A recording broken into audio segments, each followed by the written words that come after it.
What's going on, YouTube fam? Welcome back to another episode here on our podcast. This is what episode we're on now? 14. Episode 14. Today we're going to go over, continue the series that we have been going on, but now we're going to transition to the NFC side, starting with the NFC North today. We got the Chicago Bears, Detroit Lions, Green Bay Packers, and the Minnesota Vikings. We're go over our favorite draft picks between the years of 2017 to 2019. But before we get that started on that, Duran, you said you had some news to go over? Yeah, there's always some news. It seems like right when we finish recording on the weekends, but there's one big piece of news that came out this week, and that's Pat Mahomes and his big 10-year extension. 10 years, approximately $500 million it could go up to. But, looking at it, I think, it's a pretty good deal for both sides. I mean, Patrick Mahomes gets his guarantees and his money, and the team actually has a little bit of space to work with in the years to come. What do you think about it? It's actually team friendly. I was looking at it, and it's helping out the team. But if me personally, if I were the Chiefs, I'd want to get this done, like start paying it right now. And they actually don't pay it until his rookie contract is expired. Yeah. But it was the kind of deal he signed was more of an extension, which is pretty cool. I mean, he's an elite player. I've seen a lot of people compare him, saying that he's our Steph Curry of the NFL. Yeah, he's just changing the game. He is, definitely. I mean, the way Steph Curry did with his three-point shots, just, you get to guard him. Yeah. Everywhere. So. The way I look at this deal ultimately is it the, most – could he have made more money? Yes. But is it the safest deal? Yes. So there's two things that I usually look at on these big deals, and that's rate of pay, how much money you're getting in the amount of time, and the guaranteed money, of course. And his guaranteed money was about $150 million. It's $140 million guaranteed over 10 years. And Jared Goff just got $110 million guaranteed in 4 years. So Jared Goff, over a couple contracts, he'll have two contracts within the time the 12 years come up for Patrick Mahomes. He might even end up making more money. So, and in the rate of pay, he won't even hit Russell Wilson's average per year until year 8, which is $35 million. So year 2, he's going to be at approximately 16.8. Year 4, 25.9. Year 6, 30.7. And year 8 is when he crosses 35.8. And then Russell Wilson will already have another new deal with that. So, would you rather have two Kirk Cousins? He got the 100% guaranteed $75 million 3-year deal from Minnesota. So he could cross that in 6 years, and he'll probably get more money next time doing that. That's only $25 million a year. So it's just weird, He could have, it's not a dumb deal. It's just he took his guarantees now, and it helps the team.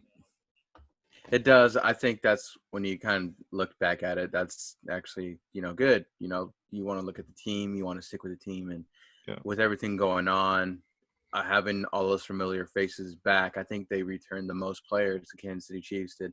They returned the most players back that they didn't really lose. 20 of 22 starters. 20 of 22 starters. I think they only lost Fuller. If I got to look that up, but definitely returning, their core players, such as Pat Mahomes, making them happy, making them secure, having that weapon on there is, great, and freeing up money for other players. Because, if you look at it, because you mentioned Russell Wilson a lot, and I always seem to compare the two, because I was asked by a friend, who would you rather have, Russell Wilson or Patrick Mahomes? And who would you rather have, Duran? Who would you rather Patrick have, Mahomes? He's my number I one. honestly, I honestly would go with Russell Wilson because Yeah. he can do it with no help. I Yeah. mean, I maybe Patrick Mahomes can do it with no help, but it just seems that Russell Wilson wins just despite Pete Carroll, Yeah. because he hasn't really drafted any like elite skill players Always around has him a like bad at the line. receiver position. Yeah, definitely always has a bad line. And now he has DK Metcalf, and you Yeah. saw what he helped out DK Metcalf with. I mean, they saying that he can only run a couple routes, but Russell Wilson is definitely helping him out very much so. Yeah. But speaking of team friendly deals, Raheem Mostert, what do you think about that? Um, he says he wants out or he wants a raise. I mean, Mm-hmm. it kind of seems reasonable to me. He played pretty good towards the end of last year, but I think this might be a little bit of that, the Kyle Shanahan effect where he makes running backs look really well in his system. And, he said he wanted that Telvin Coleman money.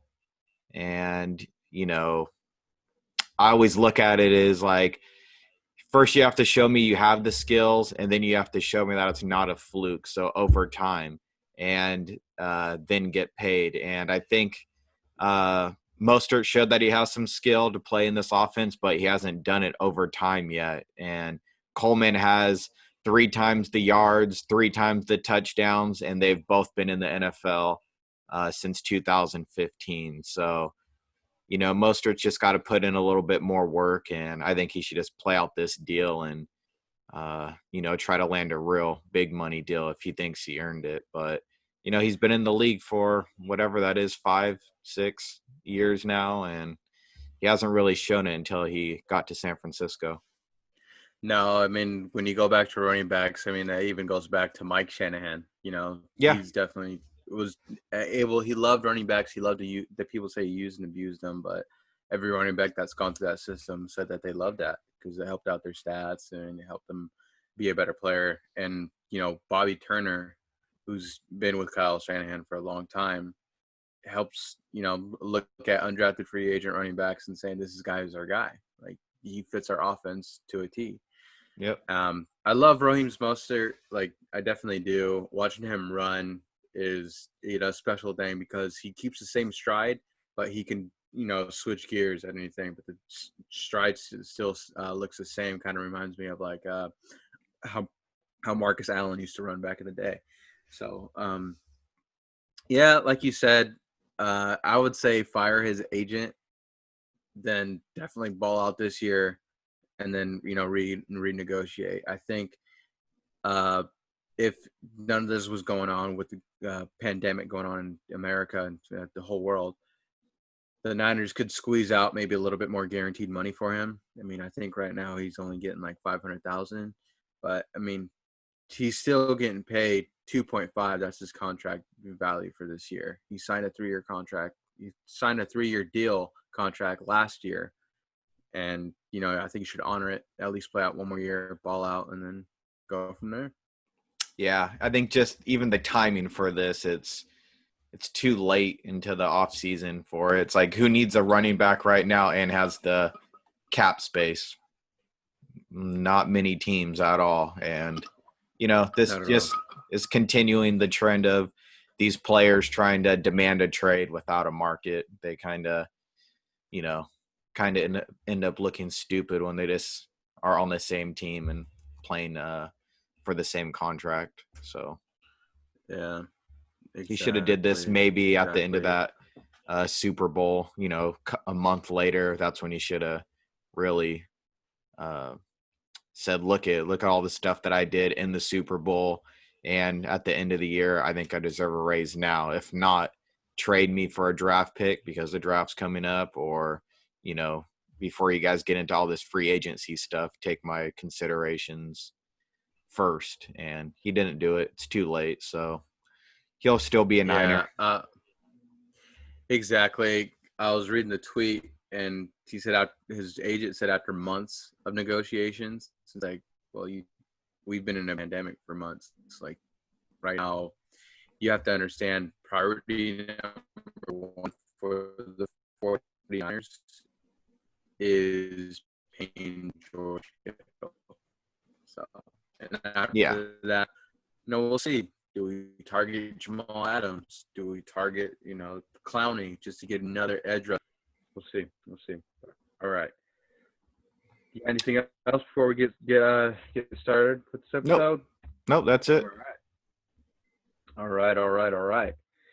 So, like I said earlier in this episode, we'll be going over our favorite draft choices for the NFC North from 2017 to 2019. So to get things started, we're going to go Chicago Bears. All right. Anybody? So you want to go year by year? Yeah. Oh, you want me to do it? Yeah, I got it right here. Okay, So go ahead. 2017. You want me to list every single player? No, just touch on a couple of the guys you like. I'll jump in there too if I see a guy that I like that year. So just do 17, 18, 19, and I'll follow along. All right, gotcha. So 2017, wasn't a huge fan of this class. I did love that the Niners kind of swooped them as far as that. They traded down, got an extra draft pick, they ended up drafting Solomon Thomas, and the Bears went ahead and drafted Mitch Trubisky here. Wasn't a big fan of Trubisky coming out. Didn't think that he was going to do much. Adam Shaheen. I didn't really know anything about him, to be honest with you, coming out of Ashland. I did Remember, like. he's a big boy. Yeah, definitely. I did like Eddie Jackson. I did like Eddie Jackson coming out of Alabama. I still think he's a solid player for them.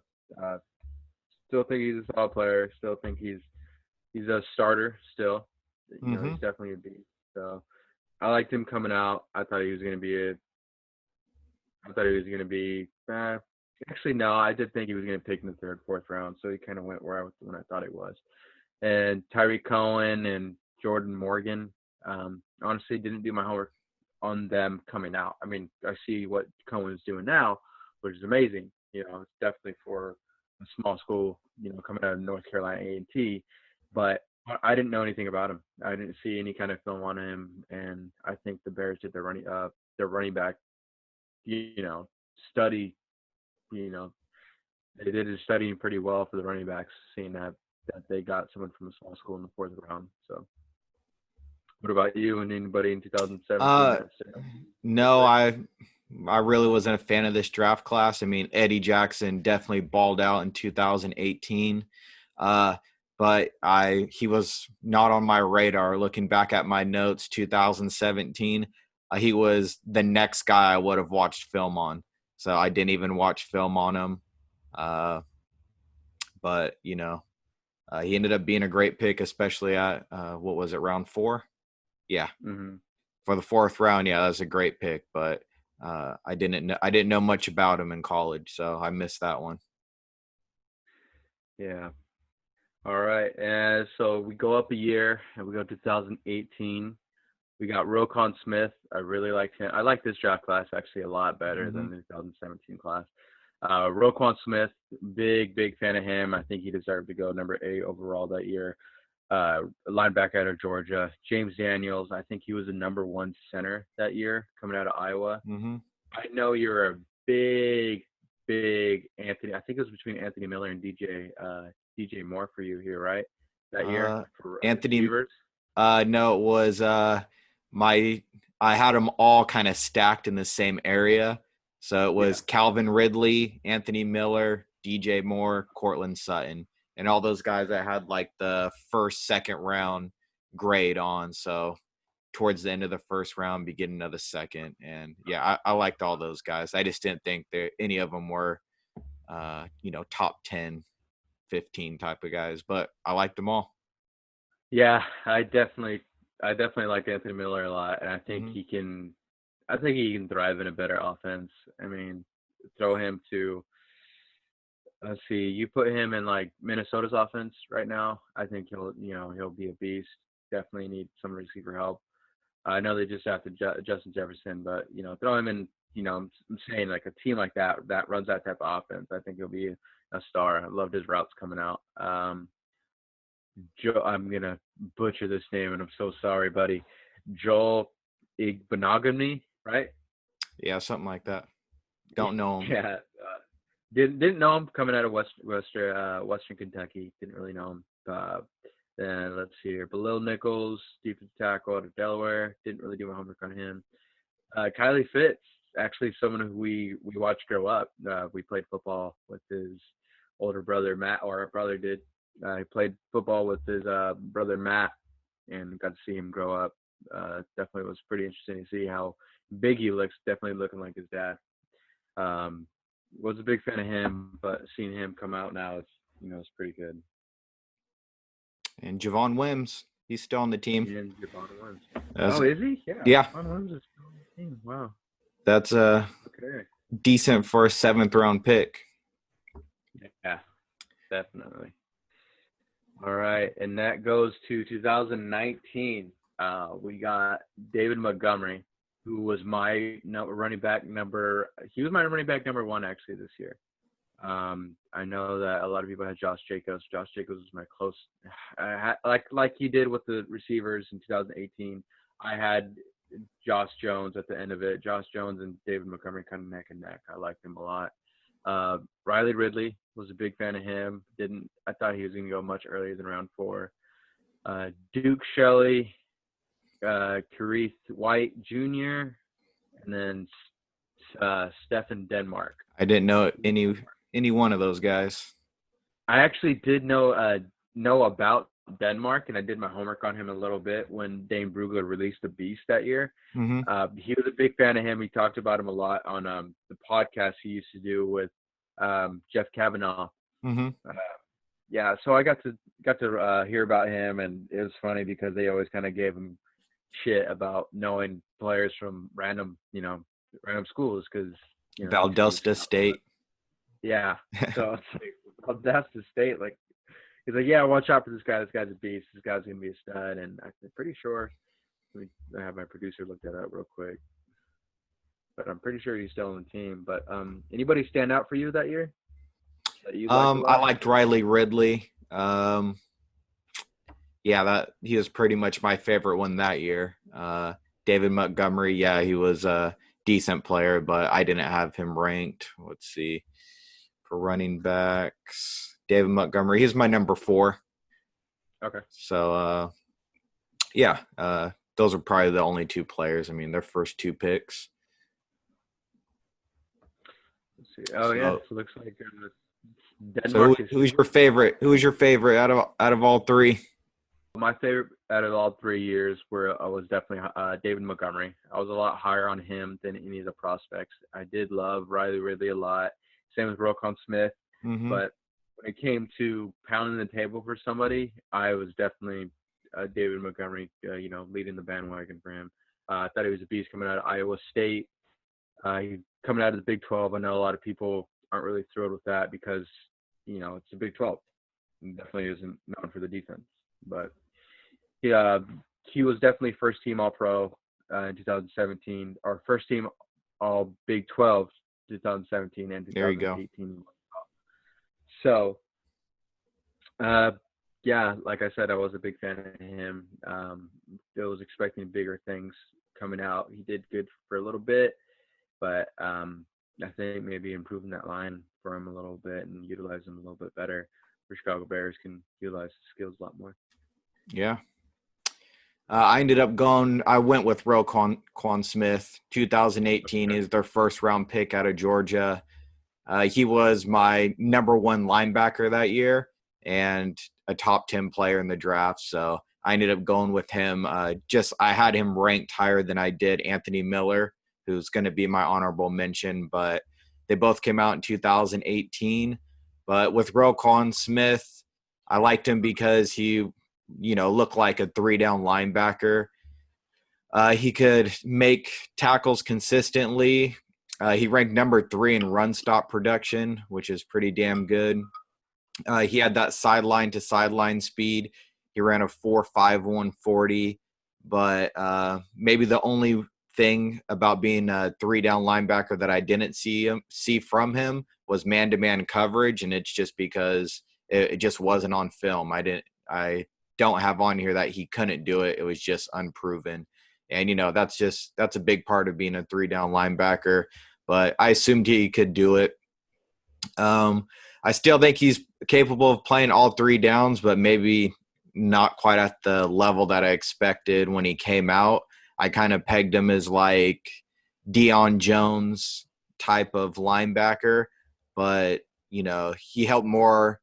He gets a lot more help on the defensive line than Deion Jones does, and he doesn't play as well. So I think Deion Jones is a better linebacker, but Roquan Smith has dealt with some issues. He had a torn pec last year, and now he's entering his 3rd year, and it's time for him to prove it especially before his contract comes up, and he needs to live up to being that top 10 pick.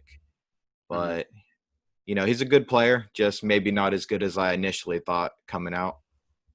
Yeah, exactly. Did you have an honorable mention? My honorable mention was Roquan Smith, Riley Ridley. Yeah, I like Anthony Miller a lot too. Yeah, I mean, you just touched on him. I mean, yeah, that's pretty much it. So yeah, Anthony Miller on that. Yeah, Anthony Miller was my honorable mention. Like I said, from 2018, again, the wide receiver. He was my number 2 wide receiver in that draft.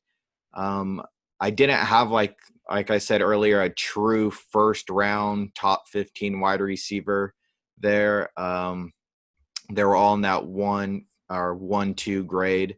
But he had a quick release. He got separation, and he was great at running double moves. And I just really liked that. He was the number 1 receiving. He was number 1 in receiving touchdowns as well out of the whole draft class. But, just like Roquan Smith, he's another guy that's had some injury issues. Of course, he had that Jones fracture in his foot. That's always a problem. And his shoulder just continuously gets hurt. It got hurt in college. It's been hurt a couple times in the NFL. So I remember he was wearing like a sling on it underneath his shoulder pads for a little bit during the year. But another guy entering his 3rd year, and he just needs to stay healthy and, get some more playing time, because I think he could be a good number 2. I think he is the clear number 2 on their team behind Allen Robinson. But yeah, I don't think Trubisky has really helped out that much either. But hopefully it all comes together, because I think he's a talented player, and I really liked him coming out of Memphis. Yeah, definitely. Same here. I mean, well said. They got to say that. Okay. You ready to go on to the Lions? I'm ready. All right. So the Detroit Lions. Let's take a look here. Okay. 2017. Let's look at this draft class. I don't want to. They had a bunch of players here, so not trying to list anybody. Jared Kenny Davis. Galladay. I liked him coming. Okay. Gerard Davis, definitely liked him coming out. Tease Tabor, man, Tease Tabor. I thought he was going to be a beast coming out. Yeah, I don't think I was a fan of him that much. I thought he was going to be a beast coming out, and then when the 49ers actually picked him up to put him on the practice squad, I thought maybe a change of scenery will help him out a little bit, but then he just got cut. So yeah. Let's see here. Anybody else in particular? Brad Kaya. I like the quarterback coming out of Miami. So I still think he's actually floating around in the league. Jalen Reeves may have been still on the team. Pretty sure he's a starter too. Oh, okay. I did not know that. That was a decent pick. That was about it for 2017, though. No one else that I really know. Yeah. Let's see here. Frank Ragnow, 2018. I liked him. That was a solid pick. Definitely. Kerryon Johnson. I liked Kerryon Johnson. I actually liked that whole running back class in 2018, besides Penny. But, definitely liked him. Let's see here. Tracy Walker. Yep. Definitely. Deshaun Hand. Yeah. Definitely. Anybody, out of Alabama, you can kind of on the defensive line, I should say, you kind of know that you know what you're gonna get. Let's see here, Terrell Crosby, and then Nick Bowden. Yep. Let's see here. Not on my Goes list. 2019. TJ Hawkinson. I Yeah, liked him. I I did was too. surprised he got picked this high, but I Yeah, definitely number didn't really 8 like him. was a little too high for me. I liked him, but he's actually playing decent in the NFL too. So He it definitely is. it takes Yeah, wide but receivers a little bit to develop, but I expect TJ Hawkinson to you know play pretty well this coming up year. another guy I didn't expect to go this high. I was a fan of him because, like I said earlier, Dane Brugler was Yep, high on this guy. yep. Tavai. Jelani Tavai, Yep. yes. And I thought this kid, well, I was like, wow, this kid's a beast, but he's from Hawaii, so maybe he's going to go round 4, round 5. They actually took him round 2. Yep. Let's see here. Will Harris. I liked Will Harris coming out of Boston College, definitely. Safety, I should say. Let's see. Austin Bryant. Okay. I know I Amani. wasn't a fan of Armani Awarie. I know if No. I look No. back, he's probably one of my lowest graded safe or cornerbacks of that year. Let's see, Yeah. 2019. Let's see. Travis Fulgham. I did my research on receivers. I thought he was solid. He kind of went where I expected him to in round 6. Ty Johnson, running back out of Maryland. Okay. Isaac Nauta. I thought this guy was going to get picked in like round 4, Oh but yeah. poor combine performance Yep. kind of did him in. Then they ended up with PJ Johnson. Mm-hmm. Gotcha. You got it. Let's see here. Okay, I went first last time, so why don't you go ahead and lead off with your favorite? This one I went with my favorite is Frank Ragnow, 2018 first round pick, the center out of Arkansas. And this was, we just went over. This is a team where I didn't really like their draft picks the last couple years. Ragnow was my number 2 center, and he was regarded as the number 1 center for 2 years coming out of college until he missed 4 games with a sprained ankle, but he still maintained that first round grade before the draft, and he's pretty big for a center, 6'5", 319, and he even had a little bit of versatility to him. He played guard in college. So Detroit brought him in his rookie year and actually started him at guard, and he struggled a little bit.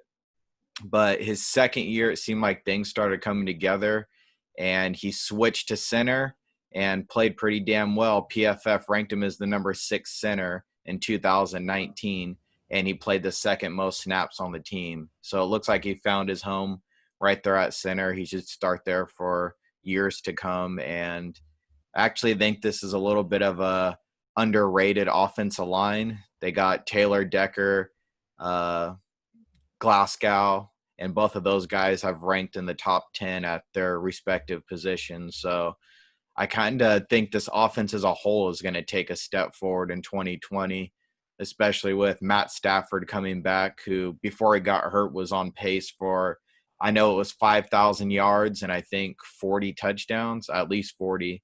So, I think this offense can get back on track if everyone stays healthy and their players live up to their potential.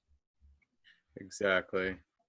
All right. So my favorite actually came from 2018 class as well, and that was actually Kerryon Johnson. Okay. I always like to look at running backs.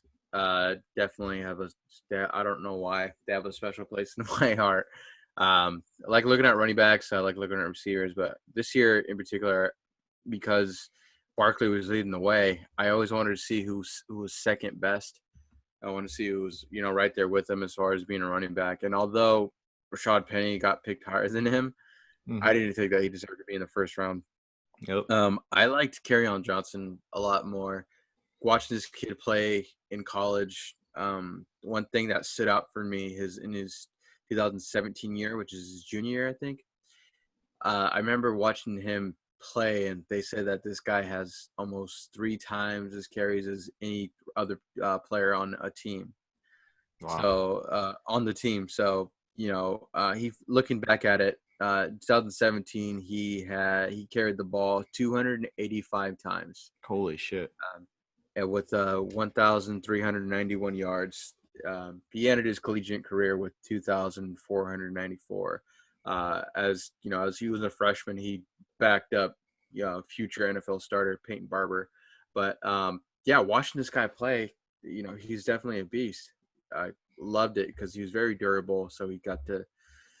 Well, he was durable in college. Now I know he's fighting a lot of nagging injuries. So with the recent draft pick of Swift and Jason Huntley, hopefully they can spell him and Mm-hmm. keep him healthy throughout the years. And, that can become into a better duo. An honorable mention for me was actually TJ Hawkinson. Okay. Was big fan of him coming out. One thing that a lot of people were talking about is that this guy is the next George Kittle. He was well-rounded, definitely. So I can see how a lot of studs come out from Iowa. They come out pro ready. One thing I did like is that this guy in 2018 won the Ozzie Newsome Award. So I started taking a look at him a little bit more, and he was well-rounded.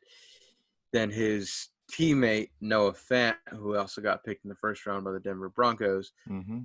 This guy, definitely was a stud. Watching him finish his running blocks, watching him, run crisp routes, get open, and just not go down easily. That's one thing I like to see. Yeah.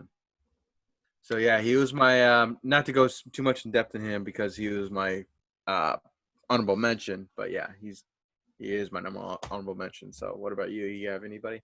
Yeah, I went with Tracy Walker, and it's because I looked back at my notes, and he was one of those guys that I had ranked higher than most people. He was a bit of a sleeper. I actually did have a 3rd-round grade on him, and that's where they picked him at. So I liked his tape. He played a lot of single high safety and even moved down and played slot, so covered some wide receivers there. He had great range and long arms, and that combination allows you just to cover so much field, especially at that free safety position. And in college, he had 42 starts, so that's great experience, just getting all those games in. And since entering the NFL, he's played at a pretty damn good level, and he's still just as versatile as he was in college. So last year, he started 12 games. It probably would have been 16, but he got injured. And he racked up 100 tackles, 6 tackles for loss, and that's pretty good, especially for a free safety. That's not saying too much about your defensive line, though, and linebackers. On top of that, he had 8 pass deflections and 2 turnovers. So with this 3rd-round pick, he's played pretty well. And he's another guy that I expect to get a little bit more shine next year, especially if this offense takes a step up. He plays 16 games, and just the Lions as a group get back on track. Yeah, definitely. He was also a small school guy, so not many people saw him out of Louisiana Lafayette. So I like Tracy Walker. Tracy Walker. All right. So that brings us to the next team here with the Green Bay Packers. All right. So let's see here. 2017. See anybody who stands out big that I kind of went over. 17. I like Kevin King. He was a little high on my board. Yeah. Josh Jones. Vince Beagle. Maybe Vince. Yeah, maybe Vince Beagle. Yeah. Coming out of Wisconsin, because linebackers coming out from Wisconsin are normally, solid. I took a look at Jamal Williams and Aaron Jones, but I'm going to be honest, I didn't take a look at them until after they were picked. Yep. I wasn't high on them pre-draft. Nobody really in particular that I was too thrilled about before the draft. 2017. You ready to move on to the 18? Yep. 18. Jair Alexander. You introduced me to his tape. You said, "Watch this guy coming out of Louisville," and I was like, "What? Cornerback coming out of Louisville? Normally, DVU is, LSU or Alabama or coming from out of somewhere else. I wasn't expecting it coming out of Louisville. Yep. Watching this guy play, it was great. Josh Jackson.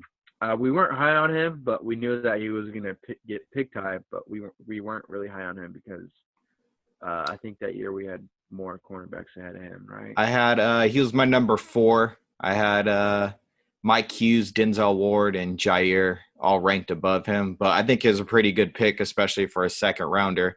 I thought he'd be Yeah, better in the NFL. I thought he would too. We'll see. Maybe he still has some time to turn it around.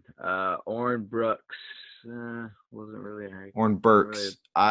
The only thing I remember, I think he was a very good spark score guy. So he was a tester. I don't think I looked at much of his film that year. So that's the only thing that stood out to me about him. Yeah, Okay. I have him all the way down at number 15 for inside linebackers, but I didn't watch any of his film. I only did like the top, looks like 10 inside linebackers that year. Oh Uh, wow, only 10. I did like Equiminius St. Brown. I thought he'd Yeah, be me better in the too. NFL. I liked him a lot because I was watching this documentary with his whole family was on, Yep. and him work out with his brothers and his dad. His dad was like an ex bodybuilder, and his mom was like a not a Russian, like a German Olympian. And these kids know like 3 or 4 languages. It was pretty interesting. He was a pretty interesting guy to watch, and I'm pretty excited to see his younger brother. He was my number 6 wide receiver that year. And I remember watching the draft and he just kept falling and falling. And I've heard that it's a little bit of attitude problems. So, especially at Green Yeah, Bay, he has a great quarterback. It seems like he should have done more, but yeah. we'll see. Definitely that they picked. I thought it was weird because they picked Jamon Moore over him, and I Hmm. wasn't really a big Jamon Moore fan. Yeah, wasn't wasn't really big on him. 2019, Rashawn Gary, good pick. I like him. Good pick, but I wasn't a fan. Like one thing that a lot of people were talking about is that this guy was at times soft, and it showed. It Hmm. definitely showed. Watching him work out, watching all that, I was excited to see this guy, and I was watching his tape. Wasn't really impressed by him too much. I was more impressed by Denar Savage. I liked Denard Oh Savage a yeah, lot. And yeah. liked him, especially after seeing him perform at the combine. I wanted to dive into more tape about him. I wanted to see more, and I'm glad to see more. Um, Elgin Jenkins, I liked him. I thought he was a solid center out of Mississippi State. Chase Sternberger, I also liked him, along with Kingsley Kiki. They all came out of Texas A&M, so I got to watch them. Um, didn't know Carr Holman. Nope. Dexter Williams. Dexter Williams, I got to see him get used a lot. Actually, I thought the Raiders were going to draft him because the way that Gruden was feeding the ball at the Senior Bowl. So, but he gets picked up by Green Bay. So, So go ahead. Who's your favorite? I think we share this. I'm going to say that yours is Jair Alexander as well. Yep, of course. He's one of my I'll let you favorite corners. I'll let you take the lead on this one, man. Go ahead, man. Just Like tell everybody we about Jair. like I already said, he was my number 1 cornerback coming out of college that year. And to me, he was just a true number 1 outside cornerback for the NFL. I liked his man-to-man coverage. He was good at getting his head around and finding the ball, and you could kind of tell that he was a former wide receiver with his hand skills. And so that's one of the things I look for corners is getting that head around and locating the ball rather than drawing a penalty or pulling on a little bit of cloth. So he did have a couple injuries and was a little bit undersized, but his skills were just too good to ignore. And it seems like the Packers haven't had a good cornerback in a long time. And Jair is a step in the right direction. But besides his great coverage, he made like some aggressive plays towards the line of scrimmage this year. And there's a whole compilation online that just shows him going downhill and just showing off those tackling skills and willing to, lay the hat on some guys. And, when you get a corner with his skills and will attack a, running back in the flat or a tight end trying to make a little out catch, that's just a bonus, the cherry on top. So I think if he can get more turnovers, produce a little bit in that area, he could eventually turn into a Pro Bowl, all-pro type of player. So I have high hopes for Jair still. Yeah, definitely. Me too. All right. Enough said. That was well said. I don't have anything else that can, set Nice. atop that or go along with it. Uh, So, honorable mention. Honorable mention. Did you have one? I did. I went with Dinar Savage. Yep. Darnell Savage. I liked him a lot. Watching him, like I said, after seeing his combine, I wanted to watch more of him. His combine highlights was definitely his 40 time running it at 4.36, which stands out really well for a safety because you definitely need to be fast out there. Be very rangy. But I thought this guy was a beast at Maryland. Watching his tape, he had 182 tackles, eight interceptions, and 1 sack and 2 touchdowns actually over there at Maryland. So he was definitely a beast. Nice. And I think he can do a little bit better in the NFL. But he's still young. It seems like I became a fan of him more in the NFL, seeing him play. Right. He was one of those guys I didn't have a first round grade on him. So when Green Bay took him, I was like, oh, that was a little bit early. But the way that the Packers use him, I think, is perfect. He lines up all over the field. And I didn't really see him playing inside the box as well as he's done the last year. And I like him best at free, just playing that middle zone area, using that speed you're talking about. He has like instant burst, and he's able to break on the ball. And there's highlights of him just getting multiple tips that turn into interceptions for his teammates, and also him punching out the ball, doing the peanut punch. So he has some skills just outside of coverage and great range. He also drops down and plays a little bit of coverage on tight ends and slot receivers, which just shows how versatile he really is. But he showed a lot of promise this last year. I think he has big upside and definitely has to grow a little more. But these two guys are pretty solid pieces of their secondary, Jair and Darnell Savage, back-to-back years. Yeah, definitely, for sure. All right, going on to our last team of the NFC North, and that is the Minnesota Vikings. Minnesota. Let me pull them up. All right, let's see here. 2017, Dalvin Cook. That was actually my guy coming out of 2017. You know how much I liked him. I know you're not really high on drafting rookies in fantasy, but when I drafted him, worked out well for me. There you go. Pat Elflein, he's a starter. Yeah, kind of was big on him too, as far as always making that line a little bit sturdy.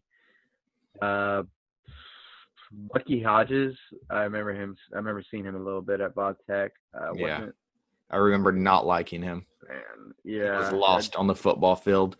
Oh, exactly. That is exactly what I was trying to say. I was like, man, he just seemed kind of lost is definitely the best way to put it. He was lost. Ben Gideon, he was a guy that I kind of expected a little more from. I know he's a 4th round pick, but I just remember looking at his film and stuff like that. So they had a lot of picks this year. A lot of them were late rounders, but yeah, I wasn't really a fan of many of these guys. We all know Dalvin Cook and Pat Elflein turned into pretty solid NFL players. Yeah. Wasn't really big on anybody else. Do you want to touch on anybody else No. here? We can move on to 2018. 2018, like you were saying, Mike Hughes was one of your top corners that year, and yep, I totally agree with you. Was was actually pretty fun to see him. I mean, being that he's from Central Florida, and that's when the Central Florida team started coming up, Yep. making that loud noise, being out there, national champs and whatnot. Let's see here. Oof. Brian O'Neill, Yeah. Jalen Holmes. I like Jalen Holmes. I like Jalen Holmes actually coming out of Ohio State. I Wasn't don't think they're Daniel wasn't too Carlson, thrilled about him. kicker. Yeah, Yeah. the kicker. Uh, Anybody else you want to touch on? Nope. That All was it there right. too. 2019. 2019 is where I like this class a lot.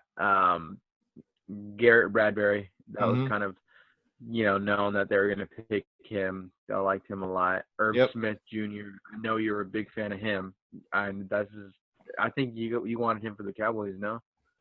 I looked at a lot of tight ends just looking for that Witten replacement for years, and he was my number 3. He was right underneath the Iowa boys, Hawkinson and Fant. So, yeah, I just thought he was 6'2", 240, great. He was powerful, yards after catch ability. So, to me, it was he could turn into that end line blocker and show some yards after the catch stuff. So, I was on board with that. Yeah, yeah. Juice. Alexander Madison, I liked him a lot. I like the Yeah. running back out of Boise State. I definitely thought he was, put his, hand and put his nose down and just start running down. I remember watching him play where he put his hand in the dirt and just kept on going, so he wouldn't go down easily. Nice. Liked watching that. Drew Samia, I liked him, the guard coming out of Oklahoma. I thought he was going to go a little bit higher than round 4, actually. But definitely, a solid pickup for them. Cameron Smith, I didn't They really know always a have lot a about him. lot of late round picks, They and do.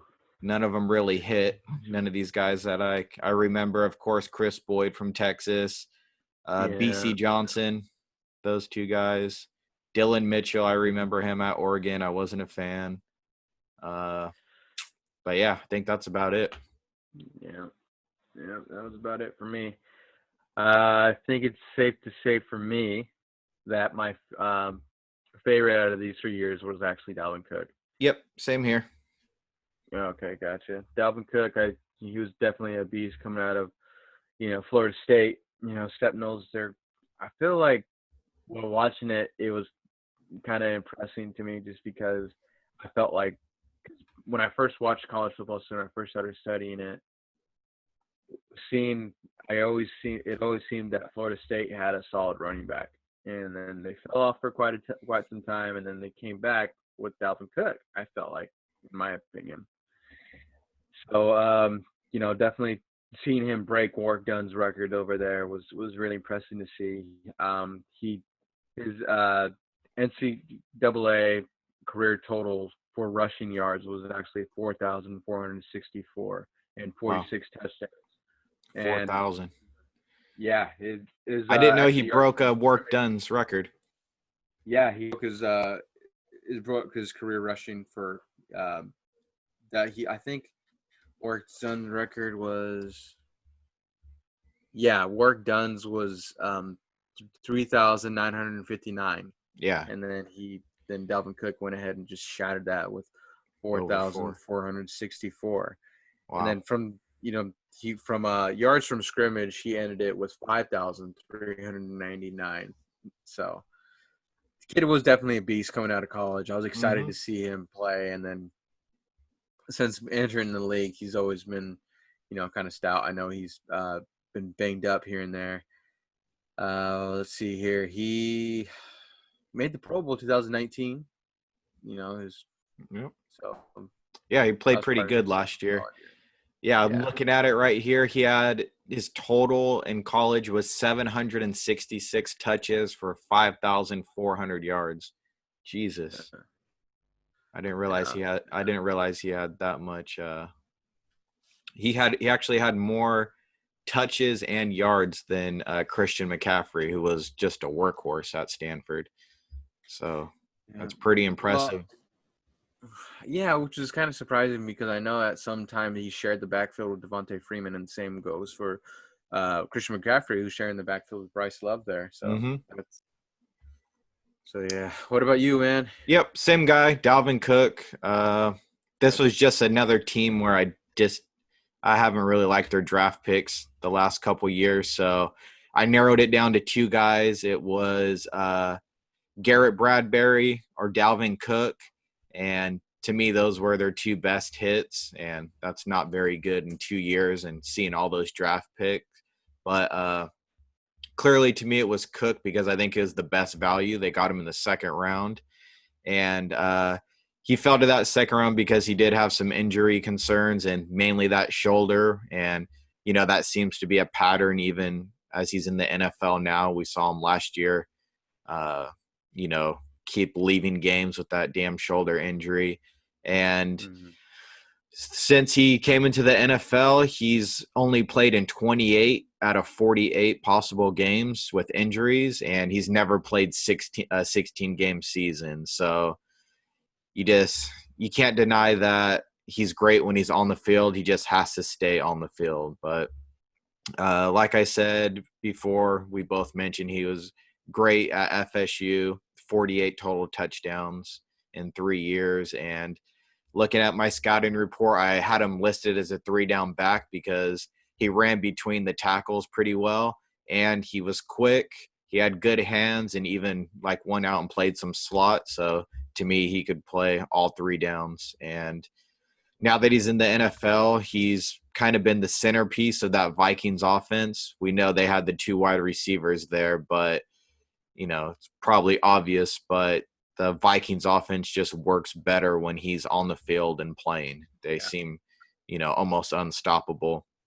So, now he's trying to hold out. He's doing that contract stuff. He said he's not going to show up to any of the virtual things during the off season, but I think it's just so hard to demand more money and contract when you can't prove that you could stay healthy and stay on the field. So love Dalvin Cook when he's on the field.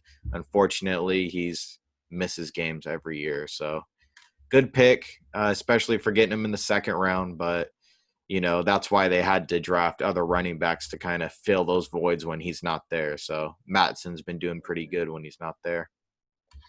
My honorable mention, like I said before, Garrett Bradbury, it was default just because they kind of picked him exactly where he should have went. I think Dalvin Cook was just the better value.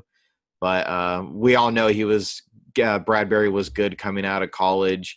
He was the consensus number 1 center, and he was expected to go in the first round. So in college, he was a 3-year starter, and he performed really well at the combine. He was the number 1 center and all the testing stuff. But, PFF, since he's been in the NFL, hasn't been too fond of him. They ranked him as the number 30 center last year, and that's out of, I think, 35 centers.